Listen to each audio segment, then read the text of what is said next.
कभी समंदर को उबलते हुए देखा है? क्या एक महिला की 25 साल पुरानी कॉमिक बुक सच में हमारी तबाही की तारीख बता रही है? और क्या जुलाई 2025 में एक सुनामी 2011 से भी ज्यादा खतरनाक हमारा इंतजार कर रही है? अगर ये सब अफवाह नहीं है तो हमें तैयार रहना चाहिए। नमस्कार, मैं हूं सिद्धार्थ प्रकाश।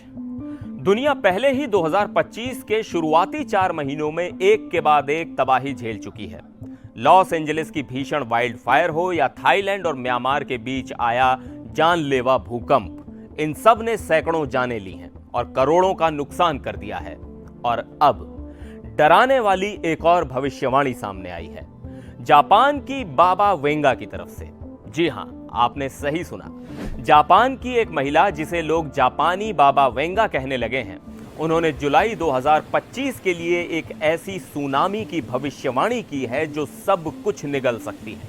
तो आइए इस रहस्यमयी महिला के बारे में जानते हैं, उनकी पुरानी भविष्यवाणियां, और ये जानने की कोशिश करते हैं कि क्या वाकई जुलाई में कुछ बहुत बड़ा होने वाला है। जापान की ये बाबा वेंगा असल में एक मैंगा आर्टिस्ट और क्लेयरवॉयंट हैं, जिनका नाम है रियो तात्सुकी। वो भविष्य की झलकियां देखती हैं और उन्हें कॉमिक बुक्स यानी मैंगा के जरिए सामने लाती हैं। उनकी सबसे मशहूर बुक है द फ्यूचर आई सॉ, यानी वो भविष्य जो मैंने देखा।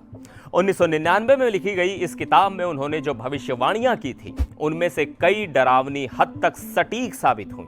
सबसे ज्यादा चर्चा तब हुई जब 11 मार्च 2011 को आई जापान की भीषण सुनामी उसी तारीख पर उनकी किताब में दर्ज थी। अब सोचिए, कोई महिला 12 साल पहले एक कॉमिक में किसी विनाश की तारीख लिखे और वो सच भी हो जाए। अब रियो तात्सुकी ने जुलाई 2025 को लेकर जो भविष्यवाणी की है, वो सच में रोंगटे खड़े कर देती है। उनके मुताबिक जापान के दक्षिण में समुद्र उबलने लगेगा, वहां से बड़े बड़े बबल्स निकलेंगे और फिर एक विशाल सुनामी उठेगी। ये सुनामी सिर्फ जापान तक सीमित नहीं रहेगी। फिलीपींस, इंडोनेशिया, ताइवान और नॉर्दर्न मारियाना आइलैंड्स भी इसकी चपेट में होंगे।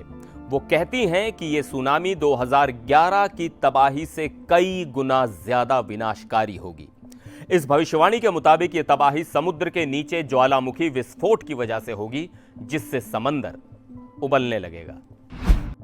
अब यह जानना जरूरी है कि रियो तात्सुकी ने पहले भी जो भविष्यवाणियां की थी, क्या वो सच साबित हुई थी? 1995 में आए कोबे भूकंप की भविष्यवाणी उन्होंने पहले ही अपनी मैंगा में कर दी थी। 2011 की ग्रेट ईस्ट जापान अर्थक्वेक और सुनामी की भविष्यवाणी भी उनकी बुक में थी, वो भी डेट के साथ। इन दोनों घटनाओं के बाद से उनकी किताब को एक तरह से भविष्य की चेतावनी मान लिया गया है। अब सवाल ये उठता है, क्या हमें डर कर बैठ जाना चाहिए या फिर हमें इस तरह की भविष्यवाणियों को एक चेतावनी की तरह लेना चाहिए? सोशल मीडिया पर इस समय यह खबर तेजी से वायरल हो रही है। लोगों में डर भी है और कंफ्यूजन भी, लेकिन अगर हम इतिहास से कुछ सीखें तो शायद हमें इसे हल्के में नहीं लेना चाहिए, क्योंकि अगर पहले की 2 भविष्यवाणियां सही साबित हो चुकी हैं तो हो सकता है कि जुलाई 2025 भी एक असली चेतावनी बनकर सामने आए। हालांकि हम में से कोई भी नहीं जानता कि भविष्य में क्या होगा, लेकिन अगर कोई बार बार सही भविष्यवाणी कर चुका हो तो उसके शब्दों को नजरअंदाज करना समझदारी नहीं होगी। तो फिलहाल हम कर क्या सकते हैं? अवेयरनेस, प्रिपेयर्डनेस और सबसे जरूरी विज्ञान और सिस्टम पर भरोसा रखना। लेकिन एक बात तो पक्की है, जुलाई 2025 अब सिर्फ एक तारीख ही नहीं रही, अब ये एक डर है, एक सवाल है और कौन जाने शायद एक सच्चाई भी।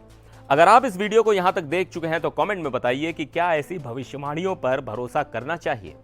वीडियो अगर पसंद आया हो तो लाइक करें, शेयर करें और चैनल को सब्सक्राइब करना ना भूलें। फिर मिलेंगे एक और वीडियो में, तब तक के लिए नमस्कार।